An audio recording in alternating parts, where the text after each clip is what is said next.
Like the video, subscribe to the channel and press the bell icon for latest video updates. ਪਰ ਇਹ ਜਾਣੇ ਅਣਜਾਣੇ ਦੇ ਵਿੱਚ ਇਹ ਕੁਝ ਹੋ ਰਿਹਾ ਹੈ।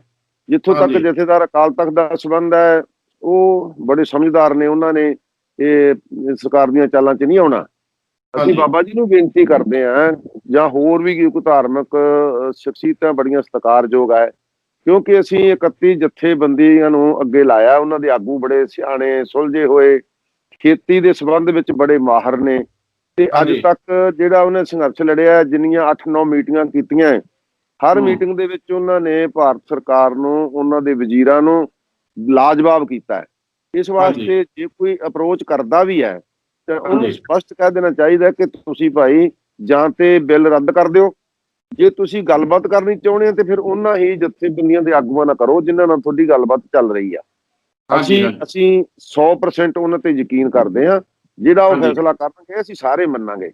ਦਰਸ਼ਕੋ, ਤੁਹਾਨੂੰ ਪਤਾ ਕਿਸਾਨੀ ਸੰਘਰਸ਼ ਇੰਨੀ ਦੇਰ ਤੋਂ ਚੱਲ ਰਿਹਾ ਹੈਗਾ, ਲਗਭਗ 1.25 ਮਹੀਨਾ ਹੋ ਗਿਆ, 45 ਦਿਨ ਹੋ ਗਏ, ਸਰਕਾਰ ਦੇ ਕੰਨ ਤੇ ਜੂੰ ਤੱਕ ਨਹੀਂ ਸਰਕੀ ਹੈਗੀ ਆ।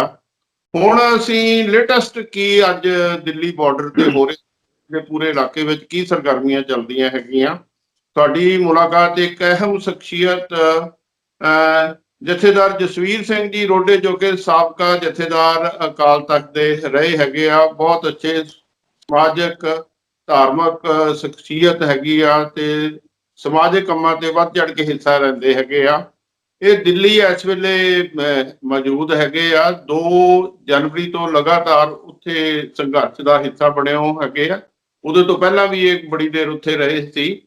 ਜਥੇਦਾਰ ਜੀ, ਸਾਡੇ ਪ੍ਰੋਗਰਾਮ ਵਿੱਚ ਬਹੁਤ ਬਹੁਤ ਸਵਾਗਤ ਹੈਗਾ। ਦਿੱਲੀ ਦੇ ਕੀ ਹਾਲਾਤ ਹੈਗੇ, ਕਿਸਾਨਾਂ ਦੀ ਕੀ ਹਾਲਤ ਹੈ, ਦਿੱਲੀ ਦਾ ਕਿਹੋ ਜਿਹਾ ਮਾਹੌਲ ਲੱਗਦਾ, ਸਰਕਾਰ ਦਾ ਕੀ ਲੱਗਦਾ ਤੁਹਾਨੂੰ, ਐਟੀਟਿਊਡ ਕੀ ਕਹਿਣਾ ਚਾਹੁੰਦੇ ਹੋ?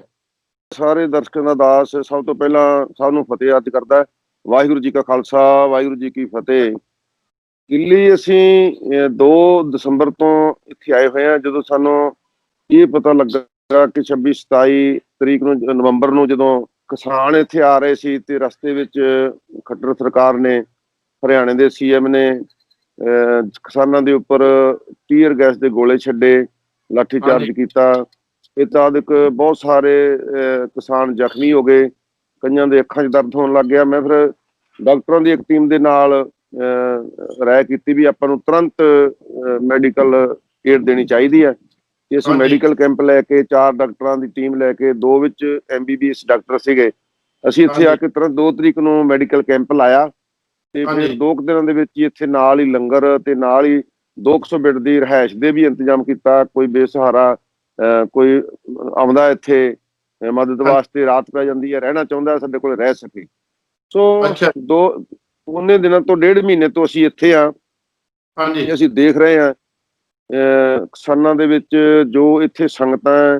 ਹੁਣ ਮੈਂ ਇਹ ਨਹੀਂ ਕਹਿ ਸਕਦਾ ਕਿ ਕੇਵਲ ਕਿਸਾਨ ਹੀ ਆ, ਕਿਸਾਨ ਨਾਲ, ਕਿਉਂਕਿ ਕਿਸਾਨੀ ਇੱਕ ਧੁਰਾ ਹੈ ਤੇ ਹੁਣ ਇੱਥੇ ਵਪਾਰੀ ਵੀ, ਮਜ਼ਦੂਰ ਵੀ, ਮੁਲਾਜ਼ਮ ਵੀ, ਹਰ ਕਿਸਮ ਦੇ ਲੋਕ ਇੱਥੇ ਇਕੱਤਰ ਹੋਣੇ ਸ਼ੁਰੂ ਹੋ ਗਏ।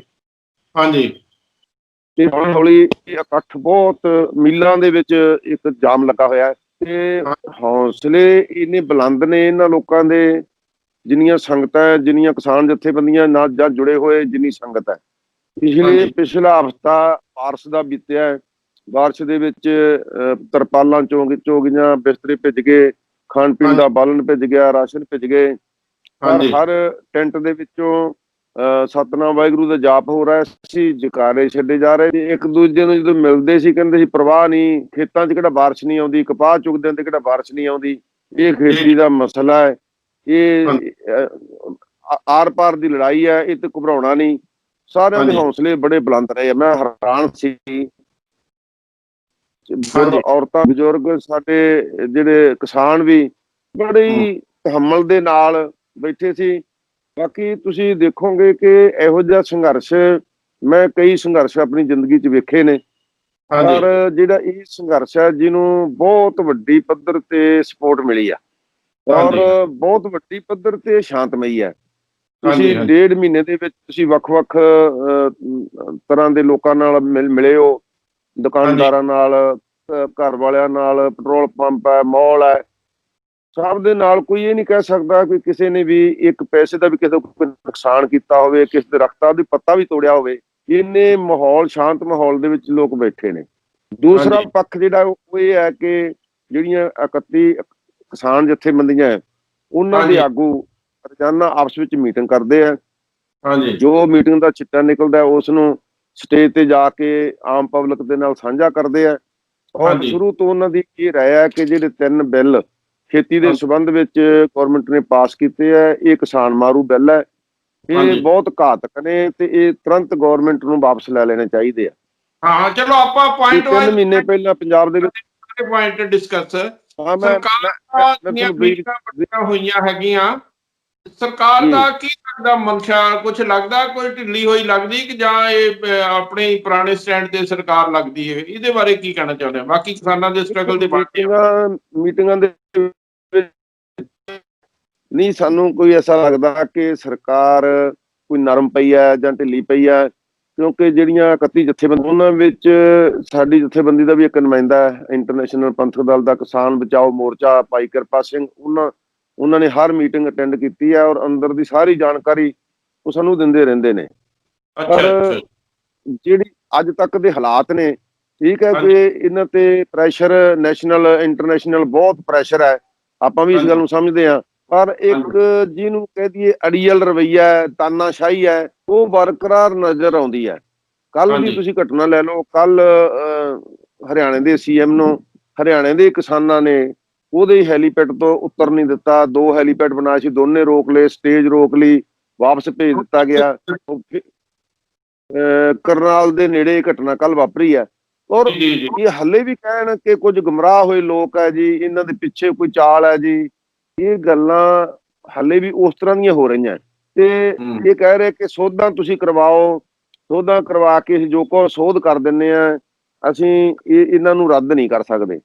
ਜਦੋਂ ਸਾਰੀਆਂ ਸੋਧਾਂ ਕਰਨ ਨੂੰ ਤਿਆਰ ਹੈ, ਫਿਰ ਬਾਕੀ ਦੇ ਬਿੱਲ ਰੱਖਣ ਵਿੱਚ ਉਹਦੇ 'ਚ ਕੀ ਮਜਬੂਰੀ ਆ? ਕਿਉਂਕਿ ਸਤਵਾਜ ਜੀ ਇਹ ਲੋਕ ਰਾਜ ਹੈ। ਲੋਕ ਰਾਜ ਦਾ ਅਰਥ ਕੀ ਹੁੰਦਾ ਹੈ? ਜਿਹਦੇ ਵਿੱਚ ਲੋਕਾਂ ਦੀ ਰਾਏ ਹੋਵੇ ਰਾਜ ਵਿੱਚ।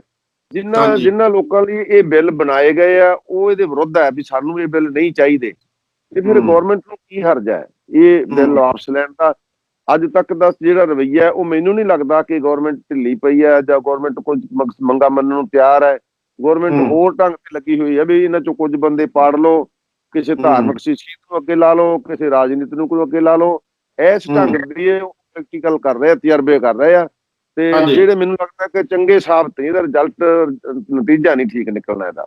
ਮੈਂ ਉਸੇ ਗੱਲ ਤੇ ਜਥੇਦਾਰ ਜੀ ਆਉਣ ਲੱਗਾ ਸੀ। ਉਹ ਨਾਨਕਸਰ ਵਾਲੇ ਬਾਬਾ ਲੱਖਾ ਸਿੰਘ ਜੀ, ਉਹ ਵੀ ਪਤਾ ਨਹੀਂ ਆਪਣੇ ਆਪ ਪਹੁੰਚੇ ਜਾਂ ਸਰਕਾਰ ਨੇ ਬਣਾਇਆ ਹੈਗਾ, ਉਹਦਾ ਕੀ ਪਿਛੋਕੜ ਤੁਹਾਨੂੰ ਲੱਗਦਾ? ਫਿਰ ਬਾਅਦ ਤੇ ਗਵਰਨਮੈਂਟ ਦਾ ਸਟੇਟਮੈਂਟ ਸੀ ਜਥੇਦਾਰ ਅਕਾਲ ਤਖਤ ਸਾਹਿਬ ਨੂੰ ਇੰਟਰਵੀਨ ਕਰਨ ਲਈ ਵਿੱਚ ਇਨਵੋਲਵ ਕੀਤਾ ਜਾਵੇ। ਇਹਨਾਂ ਦੋਨਾਂ ਸਟੈਪ ਤੇ ਕਿਵੇਂ ਆਏ ਹੈਗੇ? ਇਹ ਸਾਡੇ ਦਰਸ਼ਕਾਂ ਨੂੰ ਜ਼ਰੂਰ ਦੱਸੋ, ਕੀ ਤੁਹਾਡੇ ਕੋਲ ਇਹਦਾ ਫੀਡਬੈਕ ਆਇਆ ਹੈਗਾ? ਦੇਖੋ, ਜਿਹੜਾ ਜਿੱਥੇ ਤੱਕ ਨਾਨਕਸਰ ਵਾਲੇ ਮਹਾਂਪੁਰਖ ਬਾਬਾ ਲੱਖਾ ਸਿੰਘ ਜੀ ਆ, ਉਹ ਬੜੀ ਸਤਿਕਾਰਯੋਗ ਹਸਤੀ ਆ। ਹਰ ਕੋਈ ਬੰਦਾ ਚਾਹੁੰਦਾ ਵੀ ਇਹ ਜਿਹੜਾ ਕਿਸਾਨਾਂ ਦਾ ਸੰਘਰਸ਼ ਹੈ ਵੀ ਉਹ ਕਿਸੇ ਢੰਗ ਦੇ ਨਾਲ ਇਹਨੂੰ ਸੋਲਵ ਕਰ ਲਿਆ ਜਾਵੇ। ਪਰ ਇਹ ਜਾਣੇ ਅਣਜਾਣੇ ਦੇ ਵਿੱਚ ਇਹ ਕੁਝ ਹੋ ਰਿਹਾ ਹੈ। ਜਿੱਥੋਂ ਤੱਕ ਜਥੇਦਾਰ ਅਕਾਲ ਤਖਤ ਦਾ ਸੰਬੰਧ ਹੈ, ਉਹ ਬੜੇ ਸਮਝਦਾਰ ਨੇ, ਉਹਨਾਂ ਨੇ ਇਹ ਸਰਕਾਰ ਦੀਆਂ ਚਾਲਾਂ 'ਚ ਨਹੀਂ ਆਉਣਾ। ਅਸੀਂ ਬਾਬਾ ਜੀ ਨੂੰ ਬੇਨਤੀ ਕਰਦੇ ਹਾਂ, ਜਾਂ ਹੋਰ ਵੀ ਕੋਈ ਧਾਰਮਿਕ ਸ਼ਖਸੀਅਤਾਂ ਬੜੀਆਂ ਸਤਿਕਾਰਯੋਗ ਹੈ, ਕਿਉਂਕਿ ਅਸੀਂ 31 ਜਥੇਬੰਦੀਆਂ ਨੂੰ ਅੱਗੇ ਲਾਇਆ। ਉਹਨਾਂ ਦੇ ਆਗੂ ਬੜੇ ਸਿਆਣੇ ਸੁਲਝੇ ਹੋਏ, ਖੇਤੀ ਦੇ ਸੰਬੰਧ ਵਿੱਚ ਬੜੇ ਮਾਹਰ ਨੇ, ਤੇ ਅੱਜ ਤੱਕ ਜਿਹੜਾ ਉਹਨੇ ਸੰਘਰਸ਼ ਲੜਿਆ, ਜਿੰਨੀਆਂ 8-9 ਮੀਟਿੰਗਾਂ ਕੀਤੀਆਂ, ਹਰ ਮੀਟਿੰਗ ਦੇ ਵਿੱਚ ਉਹਨਾਂ ਨੇ ਭਾਰਤ ਸਰਕਾਰ ਨੂੰ, ਉਹਨਾਂ ਦੇ ਵਜ਼ੀਰਾਂ ਨੂੰ ਲਾਜਵਾਬ ਕੀਤਾ ਹੈ। ਇਸ ਵਾਸਤੇ ਜੇ ਕੋਈ ਅਪਰੋਚ ਕਰਦਾ ਵੀ ਹੈ ਤਾਂ ਉਹਨੂੰ ਸਪਸ਼ਟ ਕਹਿ ਦੇਣਾ ਚਾਹੀਦਾ ਕਿ ਤੁਸੀਂ ਭਾਈ ਜਾਂ ਤੇ ਬਿੱਲ ਰੱਦ ਕਰ ਦਿਓ, ਜੇ ਤੁਸੀਂ ਗੱਲਬਾਤ ਕਰਨੀ ਚਾਹੁੰਦੇ ਹੋ ਤੇ ਫਿਰ ਉਹਨਾਂ ਹੀ ਜਥੇਬੰਦੀਆਂ ਦੇ ਆਗੂਆਂ ਨਾਲ ਕਰੋ ਜਿਨ੍ਹਾਂ ਨਾਲ ਤੁਹਾਡੀ ਗੱਲਬਾਤ ਚੱਲ ਰਹੀ ਆ। ਅਸੀਂ 100% ਉਹਨਾਂ ਤੇ ਯਕੀਨ ਕਰਦੇ ਹਾਂ। ਜਿਹੜਾ ਉਹ ਫੈਸਲਾ ਕਰਨਗੇ ਅਸੀਂ ਸਾਰੇ ਮੰਨਾਂਗੇ। ਇਸ ਤਰ੍ਹਾਂ ਦੇਖੋ, ਬਦਨਾਮ ਕਰਨਗੇ। ਜੇ ਪਹਿਲਾਂ ਵੀ ਤਜਰਬੇ ਹੁੰਦੇ ਰਹੇ ਆ, ਕਿਸੇ ਧਾਰਮਿਕ ਵਿਅਕਤੀ ਨੂੰ ਵਰਤ ਕੇ ਮੁੜਕ ਨੂੰ ਬਦਨਾਮ ਕਰ ਦੇਣਾ। ਸਾਡੀ ਬਾਬਾ ਲੱਖਾ ਸਿੰਘ ਨੂੰ ਬੇਨਤੀ ਆ, ਔਰ ਹੋਰ ਵੀ ਕਿਸੇ ਨੂੰ ਕੋਈ ਅਪਰੋਚ ਕਰਦੇ ਆ ਉਹਨਾਂ ਨੂੰ ਬੇਨਤੀ ਆ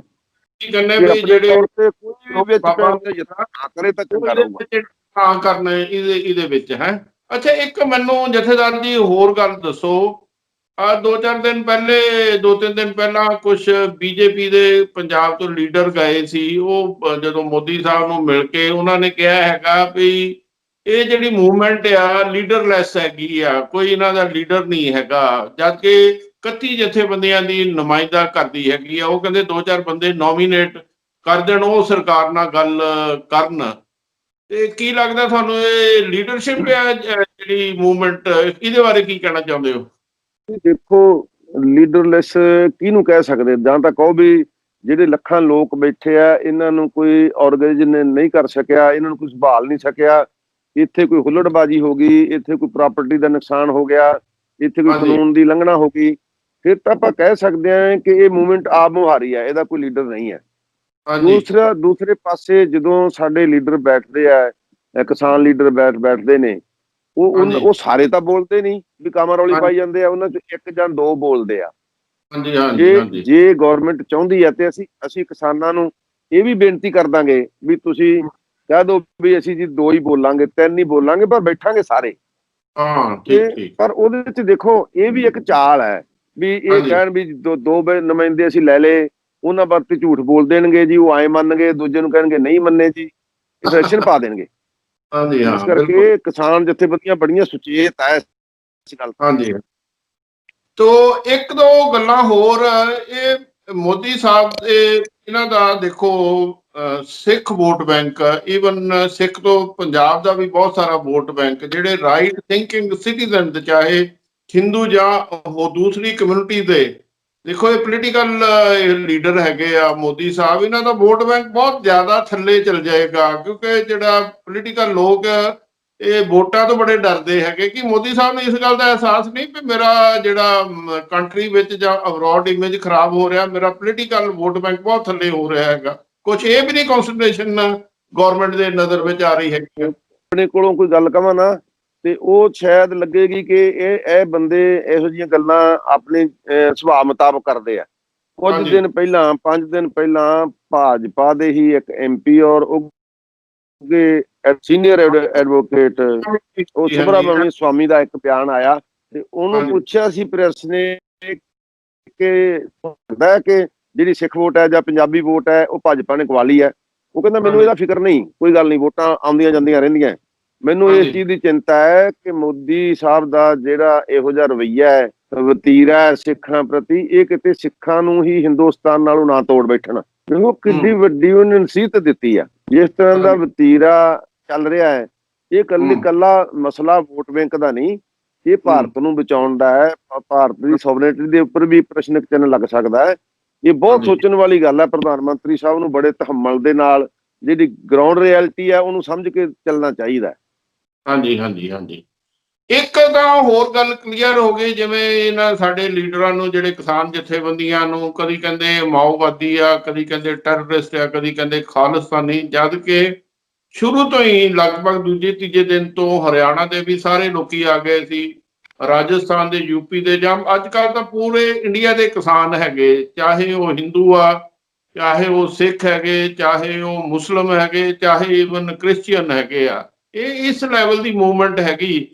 ਇਹ ਸਰਕਾਰ ਨੂੰ ਇਸ ਗੱਲ ਦਾ ਅਹਿਸਾਸ ਕਿਉਂ ਨਹੀਂ ਹੋ ਰਿਹਾ ਹੈਗਾ ਵੀ ਇਹ ਕਿਸਾਨਾਂ ਦੀ ਮੂਵਮੈਂਟ ਨਾ ਕਿ ਕਾਂਗਰਸ ਜਾਂ ਕਿਤੇ ਹੋਰ ਪਾਰਟੀ ਦੀ ਸਪਾਂਸਰਡ ਹੈਗੀ ਆ? ਇਹਦੇ ਬਾਰੇ ਕੀ ਵਿਚਾਰ ਆ? ਗਵਰਨਮੈਂਟ ਦੀਆਂ ਇਹ ਚਾਲਾਂ ਸੀ ਨਾ, ਇਹ ਠੋਸ ਹੋ ਚੁੱਕੀਆਂ, ਕਿਉਂਕਿ ਮੈਂ ਇਹ ਵੀ ਸਮਝਦਾ ਕਿ ਜੇ ਇਕੱਲੇ ਸਿੱਖ ਇਹ ਲੇਬਲ ਲਾਉਣਾ ਚਾਹੁੰਦੇ ਨਾ ਵੀ ਅਸੀਂ ਅੱਤਵਾਦੀ ਨਹੀਂ ਜੀ, ਅਸੀਂ ਖਾੜਕੂ ਨਹੀਂ ਜੀ, ਅਸੀਂ ਖੂੰਖਾਰ ਨਹੀਂ ਜੀ, ਅਸੀਂ ਬੜੇ ਭਲੇ ਮਾਨਸ ਹਾਂ, ਇਹ ਆਪਾਂ ਆਪਣੇ ਤੌਰ ਤੇ ਅਸੀਂ ਇਹਨੂੰ ਕਲੀਅਰ ਨਹੀਂ ਸੀ ਕਰ ਸਕਦੇ, ਕਿਉਂਕਿ ਇੱਕ ਇਹ ਭਾਰਤ ਗਵਰਨਮੈਂਟ ਦਾ ਟ੍ਰੈਂਡ ਬਣਿਆ ਹੋਇਆ ਹੈ। ਜੇ ਕੋਈ ਜੰਮੂ ਤੋਂ ਆਪਣੀ ਹੱਕਾਂ ਦੀ ਗੱਲ ਕਰਦਾ ਤੇ ਉਹਨੂੰ ਕਹਿੰਦੇ ISI ਦੇ ਹੈ, ਜੇ ਪੰਜਾਬ ਤੋਂ ਕਰਦਾ ਕਹਿੰਦੇ ਖਾਲਿਸਤਾਨੀ ਹੈ, ਜੇ ਕੋਈ ਅਸਾਮ ਤੋਂ ਕਰਦਾ ਕਹਿੰਦੇ ਨਕਸਲਾਈਟ ਹੈ। ਇੱਕ ਟ੍ਰੈਂਡ ਜਿਹਾ ਬਣਿਆ ਹੋਇਆ, ਪਰ ਇਹਨੂੰ ਧੋਣ ਵਾਸਤੇ ਐਸਾ ਇੱਕ ਚਾਂਸ ਬਣ ਗਿਆ ਕਿ ਇਸ ਮੂਵਮੈਂਟ ਦੇ ਵਿੱਚ ਗੁਜਰਾਤੀ ਲੋਕ ਵੀ ਹੈ, ਇਹਦੇ ਚ ਰਾਜਸਥਾਨੀ ਵੀ ਹੈ, ਪੰਜਾਬੀ ਵੀ ਹੈ, ਬੰਗਾਲੀ ਵੀ ਹੈ। ਜਦੋਂ ਆਪਸ ਵਿੱਚ ਇਕੱਠੇ ਹੋ ਕੇ ਬੈਠੇ ਨਾ ਤੇ ਇਹਨਾਂ ਲੋਕਾਂ ਨੂੰ ਸਾਡੇ ਬਾਰੇ ਪਤਾ ਲੱਗਾ, ਸਿੱਖਾਂ ਬਾਰੇ, ਵੀ ਐਡੇ ਫਰਾਕ ਦਿਲ, ਇੰਨੇ ਸੇਵਾਦਾਰ, ਇਹੋ ਜਿਹੀ ਭਾਵਨਾ ਵਾਲੇ, ਸਰਬੱਤ ਦੇ ਭਲੇ ਵਾਲੇ ਲੋਕ ਹੈ। ਇਹਨਾਂ ਦੇ ਤਰ੍ਹਾਂ ਦੇ ਇਹੋ ਜਿਹੇ ਬਲੇਮ ਗਵਰਨਮੈਂਟ ਕਿਉਂ ਲਾਉਂਦੀ ਹੈ? ਤਾਂ ਉਹਨਾਂ ਨੇ ਸਟੇਜ ਤੇ ਖੜੇ ਹੋ ਕੇ ਇਹ ਗੱਲਾਂ ਕਹਿਤੀਆਂ ਵੀ ਜੇ ਇਹ ਲੋਕ ਖਾਲਿਸਤਾਨੀ ਆ ਤਾਂ ਅਸੀਂ ਹਿੰਦੂ ਵੀ ਖਾਲਿਸਤਾਨੀ ਆ, ਅਸੀਂ ਮੁਸਲਮਾਨ ਵੀ ਖਾਲਿਸਤਾਨੀ ਆ, ਅਸੀਂ ਈਸਾਈ ਵੀ ਖਾਲਿਸਤਾਨੀ ਆ। ਇਸ ਕਰਕੇ ਹਾਂਜੀ ਉਸ ਤੋਂ ਬਾਅਦ ਇਹ ਸਰਕਾਰ ਚੁੱਪ ਹੋ ਗਈ, ਇਸ ਪਾਸਿਓਂ ਬੋਲਣਾ ਬੰਦ ਕਰਤਾ ਇਹਨੇ। ਹੁਣ ਦੂਜਾ ਹਾਂਜੀ ਆ ਗਿਆ ਜੀ, ਇਹਦੇ ਮਗਰ ਕੁਝ ਪੋਲੀਟੀਕਲ ਆਪੋਜੀਸ਼ਨ ਪਾਰਟੀਆਂ ਜੀ, ਇਹਦੇ ਵਿੱਚ ਹੂੰ ਜੇ ਆ ਜੀ, ਉਹ ਆ ਜੀ, ਇਹ ਹੂੰ ਗੱਲਾਂ ਨਿਰਾਧਾਰ ਨੇ। ਅਸੀਂ ਹੂੰ ਚਾਹੁੰਦੇ ਆ ਕਿ ਮੋਦੀ ਸਾਹਿਬ ਕਹਿੰਦੇ ਆ ਨਾ ਕਿ ਜੇ ਇੱਕ ਨਾ ਇੱਕ ਲੀਡਰ ਬਹਿਣ ਤੇ ਫਿਰ ਜੇ ਬਹਿਣਾ ਹੈ। ਮੈਂ ਇੱਕ ਦਿਨ ਇੱਥੋਂ ਸਟੇਜ ਤੋਂ ਵੀ ਕਿਹਾ ਸੀ, ਹਾਲਾਂਕਿ ਮੇਰੀ 31 ਜਥੇਬੰਦੀਆਂ ਦੇ ਨਾਲ ਇਹ ਕੋਈ ਵਿਚਾਰ ਨਹੀਂ ਹੋਈ, ਪਰ ਹੂੰ ਮੇਰਾ ਆਪਣਾ ਮੰਨਣਾ ਹੈ ਜੇ ਮੋਦੀ ਸਾਹਿਬ ਚਾਹਣ ਕਿ ਮੈਂ ਇਕੱਲਾ ਬੈਠੂਗਾ ਤੇ ਕਿਸਾਨਾਂ ਦੀਆਂ ਜਥੇਬੰਦੀਆਂ ਦਾ ਵੀ ਕੋਈ ਇਕੱਲਾ ਬੰਦਾ ਆ ਜਾਵੇ ਤੇ ਫਿਰ ਓਪਨ ਬੈਠਣ, ਨੈਸ਼ਨਲ ਮੀਡੀਆ ਤੇ ਇੰਟਰਨੈਸ਼ਨਲ ਮੀਡੀਆ ਤੇ ਬੈਠ ਜਾਣ ਤੇ ਉਹ ਤੇ ਮੋਦੀ ਸਾਹਿਬ ਵੀ ਬੈਠ ਜਾਣ, 1 ਘੰਟਾ 1.5 ਘੰਟਾ ਡਿਬੇਟ ਕਰ ਲੈਣ ਤੇ ਦੁਨੀਆ ਹਾਂਜੀ ਭਰ ਦੇ ਵਿੱਚੋਂ ਉਹਦੇ ਤੇ ਵੋਟਿੰਗ ਹੋਵੇ ਵੀ ਜਿਹੜਾ ਕਿਸਾਨ ਜਥੇਬੰਦੀਆਂ ਦਾ ਆਗੂ ਬੋਲ ਰਿਹਾ ਹੈ ਵੀ ਇਹ ਬਿੱਲ ਕਿਸਾਨ ਮਾਰੂ ਹੈ, ਉਹਦੇ ਤੇ ਵੀ ਵੋਟਿੰਗ ਹੋਵੇ। ਤੇ ਪ੍ਰਧਾਨ ਮੰਤਰੀ ਕਹਿੰਦੇ ਆ ਵੀ ਇਹ ਕਿਸਾਨਾਂ ਦੇ ਭਲੇ ਵਿੱਚ ਹੈ, ਉਹਦੇ ਤੇ ਵੀ ਵੋਟਿੰਗ ਹੋਵੇ ਤੇ ਚੈੱਕ ਕਰ ਲਓ ਵੋਟ ਕਿਹਨੂੰ ਜ਼ਿਆਦਾ ਪੈਂਦੀ ਹੈ। ਡੈਮੋਕ੍ਰੇਸੀ ਤਾਂ ਇਹੀ ਹੈ ਨਾ। ਹੂੰ ਇੱਕ ਮੈਂ ਹੋਰ ਸਵਾਲ ਪੁੱਛਣਾ ਚਾਹੁੰਦਾ, ਮੈਂ ਹੋਰ ਵੀ ਜਿੰਨੇ ਇੰਟਰਵਿਊ ਕੀਤੇ ਉਹਨਾਂ ਨੇ ਵੀ ਪੁੱਛਣਾ ਚਾਹੁੰਦਾ ਹੈਗਾ। ਦੇਖੋ, ਚਾਹੇ ਜਿਹੜਾ ਅਸੀਂ ਕਿਸਾਨਾਂ ਨੂੰ ਸਾਰੇ ਰਿਪਰੈਜ਼ੈਂਟ ਕਰਦੇ ਹਾਂ, ਸਾਡੀ ਕਿਸਾਨਾਂ ਨਾਲ ਹਮਦਰਦੀ ਆ, ਪਰ ਗਵਰਨਮੈਂਟ ਦਾ ਇੱਕ ਜਿਸ ਹਿਸਾਬ ਨਾਲ ਉਹਨਾਂ ਦੀਆਂ ਡੈਲੀਬਰੇਸ਼ਨ ਹੋਈਆਂ, ਮੀਟਿੰਗਾਂ ਹੋਈਆਂ, ਗਵਰਨਮੈਂਟ ਨੂੰ ਮੈਨੂੰ ਲੱਗਦਾ ਹੈਗਾ ਵੀ ਉਹਨਾਂ ਨੂੰ ਇਹ ਫੀਲ ਹੁੰਦਾ ਜੇ ਅਸੀਂ ਇਹ ਬਿੱਲ ਇਹੋ ਜਿਹੜਾ ਕੈਂਸਲ ਕਰਕੇ ਰਿਪੀਲ ਕਰਦੇ ਹੈਗੇ ਆ, ਭਲਕੇ ਹੋਰ ਕਮਿਊਨਿਟੀ ਵਾਲੇ ਜਿਵੇਂ ਜਿਹੜਾ ਸਿਟੀਜ਼ਨ ਅਮੈਂਡਮੈਂਟ ਐਕਟ ਆ, NRC ਆ, ਭਲਕੇ ਮੁਸਲਮਾਨ ਉਹ ਕਹਿਣਗੇ ਆਪਣੇ ਕੈਂਸਲ ਕਰੋ, ਹੋਰ ਕਰੋ, ਉਹ ਫਿਰ ਉਹਦੇ ਲਈ ਗਵਰਨਮੈਂਟ ਕੋਲ ਕੀ ਆਲਟਰਨੇਟਿਵ ਲੱਗਦਾ ਹੈਗਾ? ਦੇਖੋ, ਇਹ ਜਿਹੜਾ ਭਾਰਤ ਦਾ ਸੰਵਿਧਾਨ ਹੈ ਇਹਦੇ ਹਾਂਜੀ ਵਿੱਚ ਸੈਂਕੜੇ ਸੋਧਾਂ ਹੋ ਚੁੱਕੀਆਂ। ਅੱਛਾ ਜੀ ਅਸਲ ਇਹ ਬੰਦਿਆਂ ਦਾ ਹੀ ਬਣਾਇਆ ਹੋਇਆ ਸੰਵਿਧਾਨ ਹੈ, ਬੰਦਿਆਂ ਦੇ ਬਣਾਏ ਹੋਏ ਕਾਨੂੰਨ ਹੈ। ਜੇ ਕੋਈ ਹਾਂਜੀ ਗਲਤ ਬਣ ਜਾਂਦਾ ਹੈ ਤੇ ਉਹ ਉਸ ਦੇਸ਼ ਦੀ ਪਬਲਿਕ ਚਾਹੁੰਦੀ ਨਹੀਂ ਕਿ ਸਾਡੇ ਤੇ ਇਹੋ ਜਿਹਾ ਕਾਨੂੰਨ ਥੋਪੋ, ਤੇ ਉਹਨੂੰ ਹਾਂਜੀ ਵਾਪਸ ਲੈਣ ਦੇ ਵਿੱਚ ਮੈਨੂੰ ਨਹੀਂ ਲੱਗਦਾ ਕਿ ਇਹ ਦੇਸ਼ ਜਿਹੜਾ ਇੱਕ ਪਰਿਵਾਰ ਵਾਂਗੂ ਹੁੰਦਾ ਹੈ ਤੇ ਹਾਂਜੀ ਪ੍ਰਧਾਨ ਮੰਤਰੀ ਪਰਿਵਾਰ ਦੇ ਮੁਖੀ ਵਾਂਗੂ ਹੁੰਦਾ ਹੈ। ਤੇ ਹਾਂਜੀ ਜੇ ਹਾਂਜੀ ਬਾਕੀ ਪਰਿਵਾਰ ਦੇ ਨੁਮਾਇੰਦੇ ਕਹਿੰਦੇ ਆ ਕਿ ਆਪਾਂ ਨੂੰ ਇਹ ਗੱਲ ਘਾਟੇਬੰਦ ਹੈ, ਇਹ ਗੱਲ ਨਹੀਂ ਕਰਨੀ ਚਾਹੀਦੀ, ਤੇ ਉਹਦਾ ਇਹ ਅਰਥ ਨਹੀਂ ਹੁੰਦਾ ਕਿ ਜੋ ਪ੍ਰਧਾਨ ਮੰਤਰੀ ਦੇ ਮੂੰਹ ਦੇ ਵਿੱਚੋਂ ਨਿਕਲ ਗਿਆ ਉਹੀ ਕਾਨੂੰਨ ਹੈ, ਉਹਦੇ ਤੇ ਅੜ ਜਾਣਾ ਚਾਹੀਦਾ ਹੈ। ਇਹਦੇ ਜੇ ਕਿਸਾਨਾਂ ਦੀ ਗੱਲ ਇਹ ਕਰਦੇ ਆ, ਰੱਦ ਕਰ ਦਿੰਦੇ ਆ ਬਿੱਲ, ਤੇ ਜੇ ਹਾਂਜੀ ਹੋਰ ਵੀ ਕੋਈ ਕਮਿਊਨਿਟੀ ਜਾਂ ਹੋਰ ਵੀ ਕੋਈ ਸੰਸਥਾ ਜਾਂ ਕੋਈ ਕੰਪਨੀ ਚਾਹੁੰਦੀ ਆ ਵੀ ਆਹ ਜਿਹੜਾ ਬਿੱਲ ਹੈ ਇਹ ਦੇਸ਼ ਦੇ ਹਿੱਤ ਵਿੱਚ ਨਹੀਂ, ਜਿਵੇਂ ਕਿ ਹਾਂਜੀ ਕਿਸਾਨ ਅੱਜ ਲੌਜੀਕਲੀ ਗੱਲ ਕਰ ਰਹੇ ਨੇ, ਤੇ ਹਾਂ, ਉਸ ਸਮਝ ਤਰ੍ਹਾਂ ਗਏ। ਹੋਰ ਵੀ ਕਰਦਾ ਉਹਨਾਂ ਦੀ ਗੱਲ ਵੀ ਮੰਨਣ 'ਚ ਕੋਈ ਇਤਰਾਜ਼ ਨਹੀਂ ਹੋਣਾ ਚਾਹੀਦਾ। ਠੀਕ ਠੀਕ ਠੀਕ।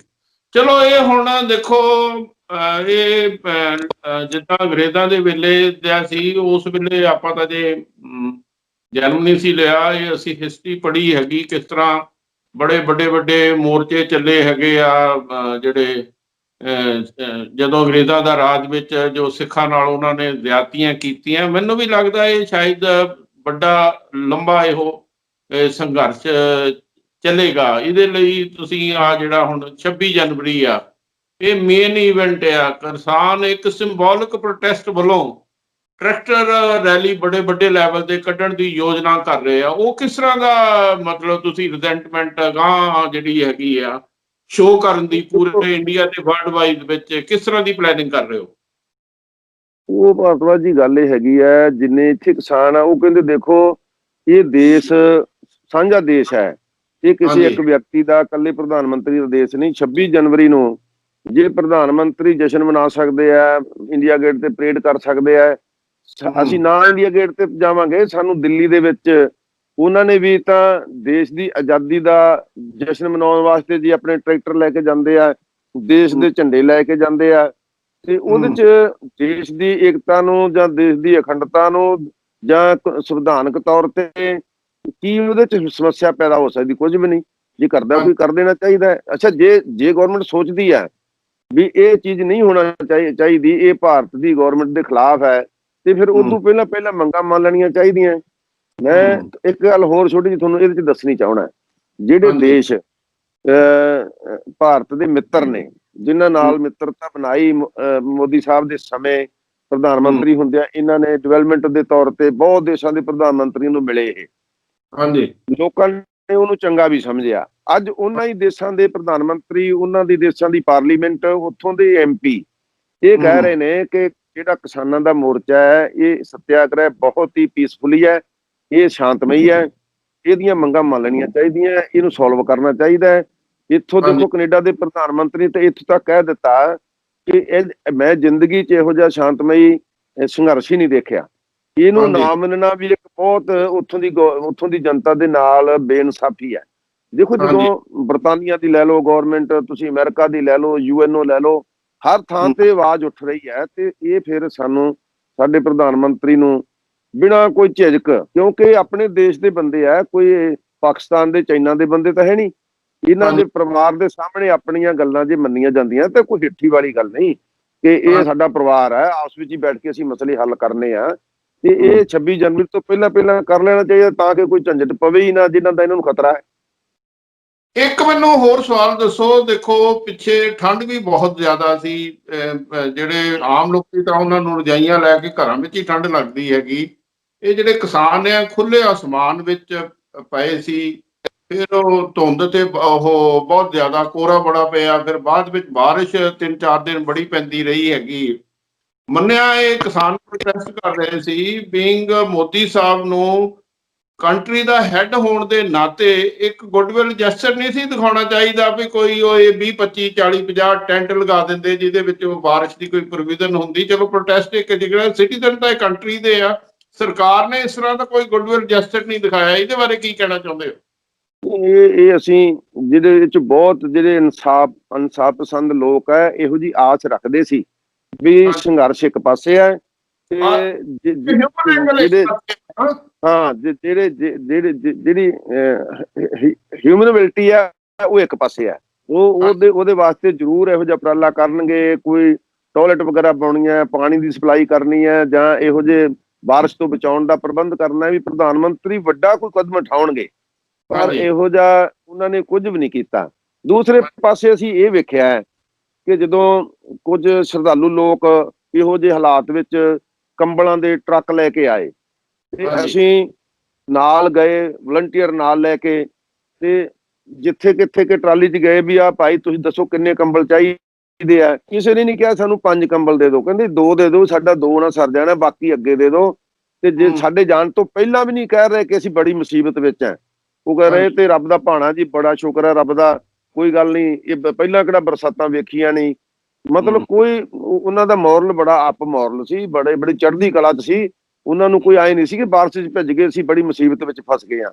ਇਹ ਬੜਾ ਇਹ ਇੱਕ ਮੈਂ ਸਮਝਦਾ ਰੱਬ ਆਪ ਹੀ ਵਿੱਚ ਵਸਦਾ ਹੈ ਤੇ ਆਪ ਹੀ ਸਾਰਾ ਪ੍ਰਬੰਧ ਕਰ ਰਿਹਾ ਹੈ। ਕਿਸੇ ਬੰਦੇ ਦਾ, ਕਿਸੇ ਸਰਕਾਰ ਦਾ ਕੀਤਾ ਐਡਾ ਪ੍ਰਬੰਧ ਨਹੀਂ ਹੋ ਸਕਦਾ। ਇੱਕ ਦੋ ਸਵਾਲ ਮੈਂ ਜਿਹੜੇ ਮੈਨੂੰ ਬੜੇ ਲੋਕੀ ਮੈਨੂੰ ਵੀ ਫੋਨ ਕਰਦੇ ਰਹਿੰਦੇ ਹੈਗੇ ਆ, ਮੈਂ ਤਾਂ ਇੰਸੀਡੈਂਟਲੀ ਅਜੇ ਇੱਥੇ ਆ ਨਹੀਂ ਸਕਿਆ, ਮੇਰਾ ਵੀ ਇਰਾਦਾ ਇਸ ਹਫ਼ਤੇ ਆਉਣੇ ਦਾ, ਉੱਥੇ ਦਿੱਲੀ 2-4 ਦਿਨ ਰਹਿਣੇ ਦਾ ਹੈਗਾ। ਮੰਨ ਲਓ ਕੋਈ ਜਿਹੜੇ ਸੱਜਣ ਨੇ ਹੈਗੇ 5-10 ਜਾਂ 20 ਲੋਕੀ, ਕੁਛ ਫੈਮਲੀਆਂ ਜਾਂ ਕੁਛ ਗਰੁੱਪ ਆਉਣਾ ਚਾਹੁੰਦੇ ਹੈਗੇ ਆ, ਉਹਨਾਂ ਨੇ ਰਾਤ ਰਹਿਣਾ ਹੈਗਾ, ਉੱਥੇ ਰਾਤ ਰਹਿਣੇ ਦਾ ਕੀ ਅਰੇਂਜਮੈਂਟ ਉਹਨਾਂ ਦਾ ਹੋਏਗਾ? ਬਾਕੀ ਖਾਣੇ ਪਾਣੀ ਦਾ ਤਾਂ ਉਹ ਵਿਜ਼ੂਅਲ ਦੇਖਦੇ ਹੈਗੇ, ਇਹਦੇ ਬਾਰੇ ਕੀ ਕਹਿਣਾ ਚਾਹੁੰਦੇ ਹੋ? ਦੇਖੋ ਅਸੀਂ ਇੱਥੇ ਵੱਖ-ਵੱਖ ਪ੍ਰਾਈਵੇਟ ਤੌਰ ਤੇ ਹੀ ਵੱਖ-ਵੱਖ ਸੰਸਥਾਵਾਂ ਨੇ, ਵੱਖ-ਵੱਖ ਵਿਅਕਤੀਆਂ ਨੇ ਬਹੁਤ ਵਧੀਆ ਕੰਪਲੈਕਸ ਬਣਾਏ ਹੋਏ ਆ, RG ਕੰਪਲੈਕਸ, ਤੇ ਉਹਨਾਂ ਨੂੰ ਹੈਲਪਲਾਈਨ ਨੰਬਰ ਵੀ ਦਿੱਤੇ ਹੋਏ ਆ ਵੀ ਜੇ ਕਿਸੇ ਨੂੰ ਰਾਤ ਨੂੰ ਰਹਿਣ ਦਾ ਟਿਕਾਣਾ ਨਹੀਂ ਮਿਲਦਾ ਤੇ ਸਾਡੇ ਨਾਲ ਸੰਪਰਕ ਕਰੋ, ਤੁਹਾਡੇ ਰਹਿਣ ਦਾ ਇੰਤਜ਼ਾਮ ਕੀਤਾ ਹੋਇਆ, ਤੁਸੀਂ ਬੇਆਰਾਮ ਨਾ ਹੋਇਓ ਤੇ ਤੁਸੀਂ ਐਵੇਂ ਖੱਜਲ ਨਾ ਹੁੰਦੇ ਫਿਰਿਓ। ਹੁਣ ਮੈਂ ਤੁਹਾਡੇ ਜਰੀਏ ਵੀ ਕਹਿਣਾ ਚਾਹਣਾ ਹੈ, ਜਿਹੜਾ KFC ਸੈਂਟਰ ਹੈ ਇਧਰ ਕੁੰਡਲੀ ਬਾਰਡਰ ਤੇ KFC ਸੈਂਟਰ ਹੈ, ਉਹਦੇ ਸਾਹਮਣੇ ਅਸੀਂ ਇਹ ਕੈਂਪ ਲਾਇਆ ਹੋਇਆ ਹੈ, ਨਾਲ ਹੀ ਖਾਲਸਾ ਏਡ ਨੇ ਲਾਇਆ ਹੋਇਆ ਹੈ, ਨਾਲ ਹੀ ਉਬਰਾਏ ਸਾਹਿਬ ਨੇ ਵੀ ਲਾਇਆ ਹੋਇਆ ਹੈ। ਇਹ ਸਾਰੇ ਕੈਂਪਾਂ ਤੇ ਇਹੋ ਜਿਹੇ ਕੈਂਪ ਬਣੇ ਹੋਏ ਆ ਤੇ ਉਹਦੇ ਹੈਲਪਲਾਈਨ ਵੀ ਦਿੱਤੇ, ਨੰਬਰ ਦਿੱਤੇ ਹੋਏ ਆ। ਤੇ ਇਸ ਕਰਕੇ ਸਾਡੇ ਨਾਲ ਸਿੱਧਾ ਜੇ ਕਿਸੇ ਨੇ ਮੇਰੇ ਨਾਲ ਸੰਪਰਕ ਕਰਨਾ ਹੈ, ਕਿਸੇ ਨੇ ਉਬਰਾਏ ਸਾਹਿਬ ਨਾਲ ਕਰਨਾ ਹੈ, ਉਹ ਵੱਖ-ਵੱਖ ਜਥੇਬੰਦੀਆਂ ਨੇ ਆਪੋ ਆਪਣੇ ਦਿੱਤੇ। ਅਸੀਂ ਇੰਟਰਨੈਸ਼ਨਲ ਪੰਥਕ ਦਲ ਵੱਲੋਂ ਬੜਾ ਵੱਡਾ ਕੈਂਪ ਲਾਇਆ, ਲੰਗਰ ਲਾਇਆ, ਮੈਡੀਕਲ ਕੈਂਪ ਲਾਇਆ ਹੋਇਆ, ਹੋਰ ਵੀ ਲੱਗੇ ਨੇ। ਤੋ ਇਸ ਕਰਕੇ ਇੱਥੇ ਰਹਿਣ ਦੀ ਕੋਈ ਸਮੱਸਿਆ ਨਹੀਂ। ਰਾਤ ਨੂੰ ਤੁਸੀਂ ਜਾ ਕੇ ਇੱਕ ਵਾਰੀ, ਸਾਡੀਆਂ ਜਿਹੜੀਆਂ 31 ਜਥੇਬੰਦੀਆਂ ਉਹ ਡਿਊਟੀਆਂ ਲਾਉਂਦੀਆਂ ਵੀ ਦੂਰ ਤੱਕ ਟਰਾਲੀਆਂ ਤੱਕ ਜਾ ਕੇ ਵੇਖ ਕੇ ਆਓ, ਕੋਈ ਬੰਦਾ ਬੇਸਹਾਰਾ ਤਾਂ ਨਹੀਂ ਤੁਰਿਆ ਫਿਰਦਾ। ਉਹ ਬੜੇ ਆਰਾਮ ਨਾਲ ਪੁੱਛਦੇ ਆ, ਜੇ ਕੋਈ ਬੰਦਾ ਮਿਲ ਵੀ ਜਾਂਦਾ ਤੇ ਬੜੇ ਉਹਨੂੰ ਆਰਾਮ ਨਾਲ, ਆਦਰ ਨਾਲ ਉਹਨੂੰ ਉੱਥੋਂ ਤੱਕ ਛੱਡ ਕੇ ਆਂਦਾ ਜਾਂਦਾ ਹੈ ਵੀ ਤੁਸੀਂ ਇੱਥੇ ਆਹ ਤੁਹਾਡੇ ਵਾਸਤੇ ਕੈਂਪ ਹੈ, ਇੱਥੇ ਨਹਾਉਣ ਦਾ ਇੰਤਜ਼ਾਮ ਹੈ, ਇੱਥੇ ਤੁਹਾਨੂੰ ਨਾਸ਼ਤਾ ਮਿਲੂਗਾ, ਚਾਹ ਪਾਣੀ ਮਿਲੂਗਾ, ਪੂਰਾ ਇੰਤਜ਼ਾਮ ਕੀਤਾ ਜਾਂਦਾ ਉਹਦਾ। ਦੋ ਸਵਾਲ ਜਥੇਦਾਰ ਜੀ ਮੈਂ ਹੋਰ ਪੁੱਛਣੇ ਹੈਗੇ ਆ। ਦੇਖੋ ਇੱਕ ਵਾਰੀ ਦੇਖੋ ਯੰਗ ਬਲੱਡ ਵੀ ਬੜਾ ਹੈਗਾ, ਜਦੋਂ ਲਗਾਤਾਰ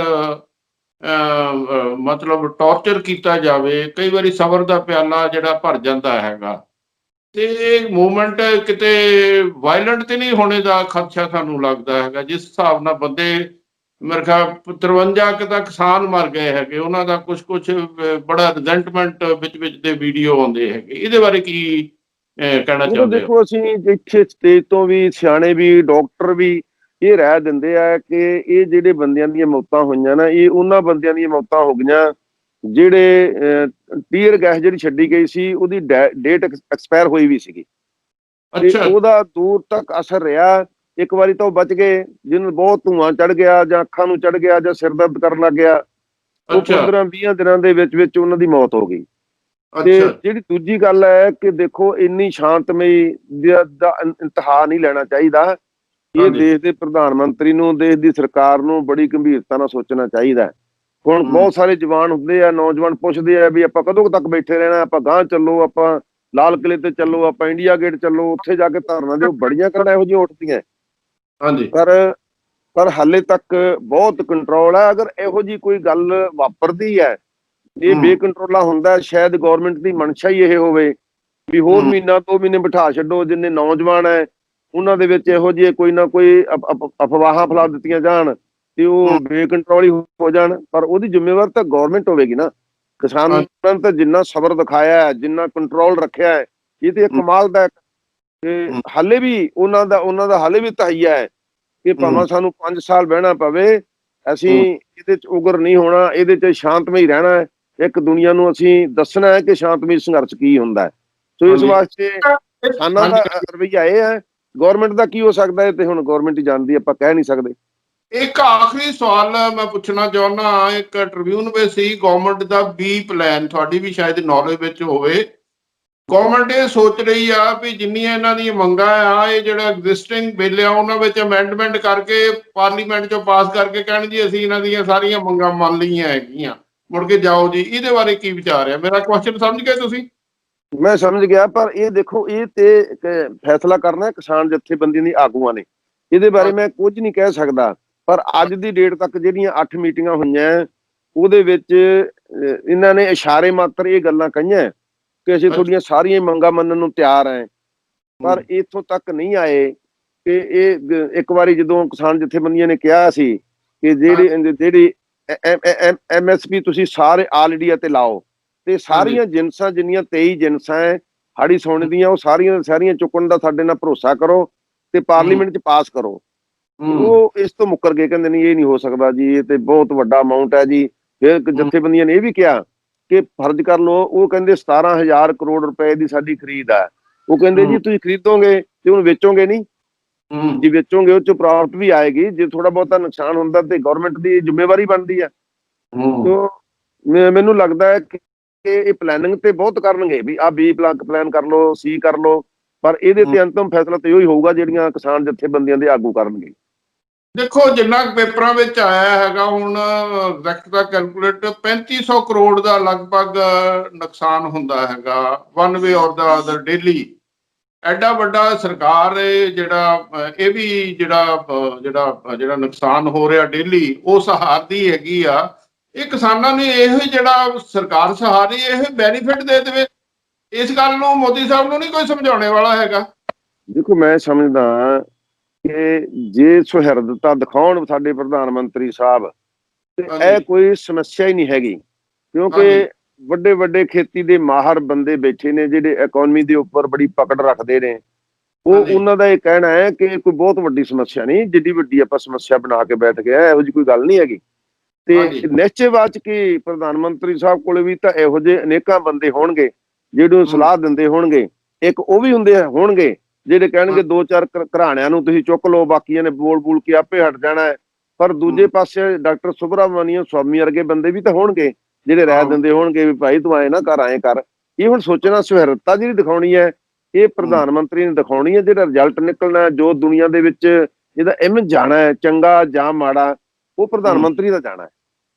ਚਲੋ ਅਖੀਰ ਵਿੱਚ ਤੁਸੀਂ ਫਾਰਮਲੀ ਬੀਇੰਗ ਸਾਬਕਾ ਜਥੇਦਾਰ ਅਕਾਲ ਤਖਤ ਦਾ ਪੰਜਾਬ ਵਿੱਚ ਇੱਕ ਤੁਸੀਂ ਅਖਬਾਰ ਵੀ ਚਲਾਉਂਦੇ ਆ ਤੇ ਉਹਦੇ ਵੀ ਮਾਲਕ ਹੋਣ ਦੇ ਨਾਤੇ ਇੱਕ ਅਪੀਲ ਕਰਦੇ ਹੋ। ਦੇਖੋ ਜਿਹੜਾ ਕੰਮ ਕਰਨਾ ਹੈਗਾ 6 ਮਹੀਨੇ ਬਾਅਦ 2 ਮਹੀਨੇ ਬਾਅਦ ਉਹ ਹੁਣੇ ਹੀ ਕਰ ਦੇਣ, ਉਹ ਗ੍ਰੇਸ ਵੀ ਰਹਿ ਜਾਂਦੀ ਹੈਗੀ ਆ, ਸਰਕਾਰ ਦੀ ਵੀ ਗ੍ਰੇਸ ਰਹਿ ਜਾਂਦੀ ਹੈ, ਕਿਸਾਨਾਂ ਦੀ ਵੀ ਗ੍ਰੇਸ ਰਹਿ ਜਾਏਗੀ। ਇਹਦੇ ਬਾਰੇ ਮੈਂ ਦੋਨਾਂ ਨੂੰ ਹੀ ਅਪੀਲ ਕਰਨੀ ਚਾਹੁੰਦਾ। ਇੱਕ ਤਾਂ ਜਿੰਨੇ ਇਸ ਸੰਘਰਸ਼ ਦੇ ਹਮੇਤੀ ਨੇ, ਸੰਘਰਸ਼ ਵਿੱਚ ਇਨਵਾਲਵ ਨੇ, ਉਹਨਾਂ ਨੂੰ ਮੈਂ ਬੇਨਤੀ ਕਰੂੰ ਵੀ ਆਪਾਂ ਸ਼ਾਂਤਮਈ ਰਹੋ ਤੇ ਰੱਬ ਤੇ ਭਰੋਸਾ ਰੱਖੋ, ਡਟੇ ਰਹੋ, ਬਾਣੀ ਪੜ੍ਹੋ, ਵੱਧ ਤੋਂ ਵੱਧ ਗੁਰੂ ਸਾਹਿਬ ਦੇ ਸਨਮੁਖ ਅਰਦਾਸ ਕਰੋ, ਗੁਰੂ ਸਾਹਿਬ ਕਿਰਪਾ ਕਰਨਗੇ। ਦੂਜੀ ਮੈਨੂੰ ਅਪੀਲ ਹੈਗੀ ਹੈ ਪ੍ਰਧਾਨ ਮੰਤਰੀ ਜੀ ਨੂੰ ਕਿ ਤੁਸੀਂ ਐਜ ਏ ਪ੍ਰਧਾਨ ਮੰਤਰੀ, ਐਜ ਏ ਪਰਿਵਾਰ ਦੇ ਹੈੱਡ, ਤੁਹਾਨੂੰ ਤੁਰੰਤ ਇਹ ਫੈਸਲਾ ਕਰ ਦੇਣਾ ਚਾਹੀਦਾ ਹੈ ਕਿ ਇਹ ਲਓ ਜੀ, ਤੁਹਾਨੂੰ ਮੰਗਾ ਨਹੀਂ ਮਨਜ਼ੂਰ ਤੇ ਅਸੀਂ ਬਿੱਲ ਖਤਮ ਕਰ ਦਿੰਦੇ ਆ, ਇਹਨਾਂ ਨੂੰ ਖਾਰਜ ਕਰ ਦਿੰਦੇ ਆ। ਇਹਦੇ ਚ ਦੇਸ਼ ਦਾ ਭਲਾ ਹੈ, ਜਿਹੜਾ ਆਪਸੀ ਭਾਈਚਾਰਾ ਹੈ ਉਹ ਵੀ ਬਣਿਆ ਰਹੇਗਾ, ਅਮਨ ਸ਼ਾਂਤੀ ਵੀ ਬਣੀ ਰਹੇਗੀ ਤੇ ਜਿਹੜੀ ਦੇਸ਼ ਦੀ ਹਰ ਪਾਸੇ ਬੱਲੇ ਬੱਲੇ ਹੋਵੇਗੀ। ਪ੍ਰਧਾਨ ਮੰਤਰੀ ਨੂੰ ਵੀ ਸ਼ਾਬਾਸ਼ ਮਿਲੇਗੀ ਚਾਰ ਸਵੇਰ। ਹਾਂ, ਇਹ ਵਾਕਿਆ ਬਹੁਤ ਸੋਹਣੀ ਗੱਲ ਗਈ ਪ੍ਰਧਾਨ ਮੰਤਰੀ ਜੀ। ਜੇ ਕੋਈ ਸਰਕਾਰੀ ਰਿਪਰੈਜ਼ੈਂਟੇਟਿਵ ਸਾਡਾ ਪ੍ਰੋਗਰਾਮ ਦੇਖ ਰਿਹਾ ਹੈ, ਇਹਦੇ ਵਿੱਚ ਕੋਈ ਘਬਰਾਉਣ ਦੀ ਗੱਲ ਨਹੀਂ। ਪ੍ਰਧਾਨ ਮੰਤਰੀ ਜੇ ਕਿਤੇ ਵੱਡਾ ਜਿਗਰਾ ਦਿਖਾਉਣ, ਉਹ ਇੱਕ ਫਿਰ ਹੀਰੋ ਬਣ ਕੇ ਉੱਭਰਨਗੇ। ਉਹਦਾ ਕੰਟਰੀ ਦਾ ਵੀ ਜਿਹੜਾ ਹੈਗਾ ਰਾਸ਼ਟਰੀ ਪੱਧਰ ਤੇ ਅੰਤਰਰਾਸ਼ਟਰੀ ਪੱਧਰ ਤੇ ਪ੍ਰੈਸਟੀਜ ਵਧੇਗਾ। ਕਿਸਾਨਾਂ ਵਿੱਚ ਤੇ ਇੰਡੀਅਨ ਸਿਟੀਜ਼ਨ 'ਚ ਪ੍ਰਧਾਨ ਮੰਤਰੀ ਲਈ ਹੋਰ ਜਿਹੜਾ ਰਿਕਾਰਡ ਵਧੇਗਾ। ਤੁਸੀਂ ਜਥੇਦਾਰ ਸਾਹਿਬ ਦਿੱਲੀ ਤੋਂ ਆਨਲਾਈਨ ਸਾਡੇ ਨਾਲ ਜੁੜੇ, ਬਹੁਤ ਬਹੁਤ ਮਿਹਰਬਾਨੀ। ਅਗਾਂਹ ਵੀ ਅਸੀਂ ਕਦੀ ਕਦੀ ਇਕੱਠੇ ਹੋਇਆ ਕਰਾਂਗੇ। Thank you very much. Waheguru ji ਕਾ ਖਾਲਸਾ, ਵਾਹਿਗੁਰੂ ਜੀ ਕੀ ਫਤਿਹ ਜੀ। ਬਹੁਤ ਬਹੁਤ ਮਿਹਰਬਾਨੀ। ਓਕੇ ਜੀ।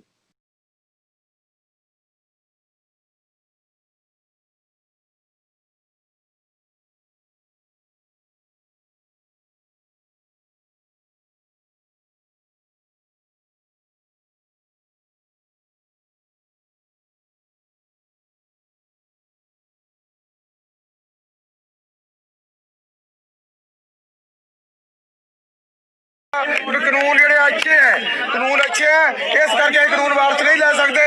ਅਸੀਂ ਕਿਹਾ ਵੀ ਅਸੀਂ ਸਾਨੂੰ ਇਹ ਕਾਨੂੰਨ ਵਾਰਾ ਨਹੀਂ ਖਾਂਦੇ। ਅਸੀਂ ਤਿੰਨੇ ਕਾਨੂੰਨ ਜਿਹੜੇ ਵਾਪਸ ਕਰਾਉਣ ਤੋਂ ਬਗੈਰ ਸਾਡੇ ਕੋਲ ਕੋਈ ਵਿਕਲਪ ਨਹੀਂ, ਕੋਈ ਰਾਹ ਨਹੀਂਗਾ।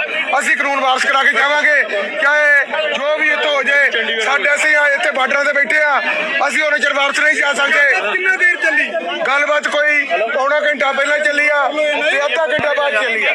ਪੌਣਾ ਘੰਟਾ ਪਹਿਲਾਂ ਚੱਲੀ ਆ, ਤਕਰੀਬਨ ਸਵਾ ਘੰਟਾ ਗੱਲਬਾਤ ਹੋਈ, ਗੱਲਬਾਤ ਹੋਈ ਸਾਰੀ। ਜੋ ਜਿੱਤਾਂਗੇ ਮਰਾਂਗੇ ਤੇ ਸ਼ਕਤੀਆਂ ਦਿਖਾਈਆਂ ਗਈਆਂ ਸੀਗੀਆਂ, ਉਹ ਕਰਕੇ ਕੋਰਟ ਜਾਓ। ਸੁਪਰੀਮ ਕੋਰਟ ਵਾਸਤੇ ਸਰਕਾਰ ਨੂੰ ਕਿਹਾ ਉਹਨਾਂ ਨੇ, ਮੰਤਰੀ ਸਾਹਿਬ ਨੇ, ਵੀ ਸੁਪਰੀਮ ਕੋਰਟ 'ਚ ਕੇਸ ਚੱਲ ਜਾਂਦਾ, ਸੁਪਰੀਮ ਕੋਰਟ ਦੀ ਬਾਤ ਮੰਨ ਜਾਓ ਵੀ ਸੁਪਰੀਮ ਕੋਰਟ ਦੇ ਜਿਹੜੀ ਆ ਇਹ ਤੈਅ ਕਰਦੇ ਵੀ ਕਾਨੂੰਨ ਅੱਛੇ ਹੈ ਜਾਂ ਇਹ ਕਾਨੂੰਨ ਜਿਹੜੇ ਆ ਕਿਸਾਨਾਂ ਵਾਸਤੇ ਮਾੜੇ ਹੈ ਤਾਂ ਮੰਨ ਲਓ। ਅਸੀਂ ਕਿਹਾ ਅਸੀਂ ਸੁਪਰੀਮ ਕੋਰਟ ਦਾ ਕੋਈ ਨਿਰਣਾ ਨਹੀਂ ਮੰਨਣਾ, ਨਾ ਹੀ ਸੁਪਰੀਮ ਕੋਰਟ ਇਹ ਵੀ ਕਹਿ ਦੇ ਵੀ ਧਰਨਾ ਖਤਮ ਕੀਤਾ ਜਾਏ, ਅਜੇ ਤੋਂ ਉਠਾਇਆ ਜਾਵੇ ਇਹਨਾਂ ਨੂੰ, ਅਸੀਂ ਉਹ ਵੀ ਨਹੀਂ ਮੰਨਾਂਗੇ। ਸੁਪਰੀਮ ਕੋਰਟ ਕੋਈ ਹੁਕਮ ਕਰਦੇ ਅਸੀਂ ਆਪਣਾ ਇੱਥੇ ਬੈਠਾਂਗੇ, ਅਸੀਂ ਧਰਨਾ ਖਤਮ ਨਹੀਂ ਕਰਾਂਗੇ। ਕਮੇਟੀ ਬਣਾਉਣ ਦੀ ਗੱਲ ਵੀ ਕਹੀ ਹੈ, ਕਮੇਟੀ ਬਣਾਉਣ ਦੀ ਅਸੀਂ ਗੱਲ ਰਿਜੈਕਟ ਕੀਤੀ ਆ। ਅਸੀਂ ਜੋ ਕਮੇਟੀ ਬਣਾਉਣ ਦੀ ਗੱਲ ਕਰਦੇ ਅਸੀਂ ਉਹ ਰਿਜੈਕਟ ਕੀਤੀ ਆ। ਸਾਨੂੰ ਕੋਈ ਗੱਲ ਵਾਰਾ ਨਹੀਂ ਖਾਂਦੀ। ਅਸੀਂ ਕਾਨੂੰਨ ਵਾਪਸ ਤੋਂ ਬਗੈਰ ਸਾਨੂੰ ਕੋਈ ਵੀ ਚੀਜ਼ ਵਾਰਾ ਨਹੀਂ ਖਾਂਦੀ। ਅਗਲੀ ਮੀਟਿੰਗ ਦੀ ਤਰੀਕ ਦਿੱਤੀ ਹੈ, ਅਗਲੀ ਮੀਟਿੰਗ ਦੀ ਸਰਕਾਰ ਉਹਨਾਂ ਨੇ 15 ਤਰੀਕ ਦਿੱਤੀ ਆ। ਅਸੀਂ ਉੱਤੇ ਫਿਰ ਵਿਚਾਰ ਕਰਾਂਗੇ। ਮੀਟਿੰਗਾਂ ਹੋਣਗੀਆਂ, ਇੰਨੀਆਂ ਮੀਟਿੰਗਾਂ ਹੋ ਚੁੱਕੀਆਂ, ਸਿੱਟਾ ਤੇ ਕੋਈ ਨਿਕਲਿਆ ਨਹੀਂ। ਸਿੱਟਾ ਬੇਸਿੱਟਾ ਮੀਟਿੰਗਾਂ ਵਾ। ਫਿਰ 15 ਤਰੀਕ ਨੂੰ ਜਿਹੜੀ ਗੱਲਬਾਤ ਆ ਉਹ ਤੇ ਅਸੀਂ ਵਿਚਾਰ ਕਰਾਂਗੇ ਕਿ ਅਸੀਂ ਆਉਣਾ ਕਿ ਨਹੀਂ ਆਉਣਾ। ਐਸੀ ਗੱਲ ਨਹੀਂ, ਸਰਕਾਰ ਨੇ ਕਿਹਾ ਨਹੀਂ ਕਿ ਤੁਸੀਂ ਟਰੈਕਟਰ ਮਾਰਚ ਕੱਢਿਆ, ਖਵਾ ਪਾਉਣ ਦੀ ਕੋਸ਼ਿਸ਼ 26 ਜਨਵਰੀ ਟਰੈਕਟਰ ਮਾਰਚ ਨੂੰ ਲੈ ਕੇ ਗੱਲ ਹੋਈ ਕੋਈ? 26 ਮਾਰਚ ਨੂੰ 26 ਜਨਵਰੀ ਨੂੰ ਅਸੀਂ ਕਿਹਾ ਵਾ, ਅਸੀਂ ਕਿਹਾ ਵੀ ਅਸੀਂ ਬਹੁਤ ਵੱਡਾ ਲੱਖਾਂ ਟਰੈਕਟਰ ਲੈ ਕੇ ਜਿਹੜਾ ਉਹ ਮਾਰਚ ਕਰਾਂਗੇ, ਦਿੱਲੀ ਦੇ ਅੰਦਰ ਵੜਾਂਗੇ। ਤੁਸੀਂ ਆਪਣੀ ਤਿਆਰੀ ਕਰੋ, ਅਸੀਂ ਆਪਣੀ ਤਿਆਰੀ ਕਰਾਂਗੇ। ਆਪਣੀ ਤਿਆਰੀ ਕਰੋ। ਸੁਪਰੀਮ ਕੋਰਟ ਦੀ ਗੱਲ ਹੁੰਦੀ ਆ, ਸੁਪਰੀਮ ਕੋਰਟ ਦੇ ਮਾਮਲਾ ਜਾਣ ਦੀ ਗੱਲ ਹੁੰਦੀ ਆ। ਤਸਵੀਰ ਤੁਹਾਨੂੰ ਵਿਖਾ ਰਹੇ ਆ ਇਹ ਕਿਸਾਨ ਆਗੂਆਂ ਦਾ ਜੋ ਕਹਿਣਾ ਹੈ ਇਸ ਵਕਤ ਕਿ ਮੀਟਿੰਗ ਅੰਦਰ ਕਿਸੇ ਵੀ ਤਰ੍ਹਾਂ ਦੀ ਇਹ ਗੱਲ ਨਹੀਂ ਵਿਚਾਰੀ ਜਾਂਦੀ, ਮੀਟਿੰਗ ਅੰਦਰ ਗੱਲਾਂ ਨਹੀਂ ਕੀਤੀਆਂ ਜਾਂਦੀਆਂ ਖੇਤੀ ਕਾਨੂੰਨ ਰੱਦ ਕਰਨ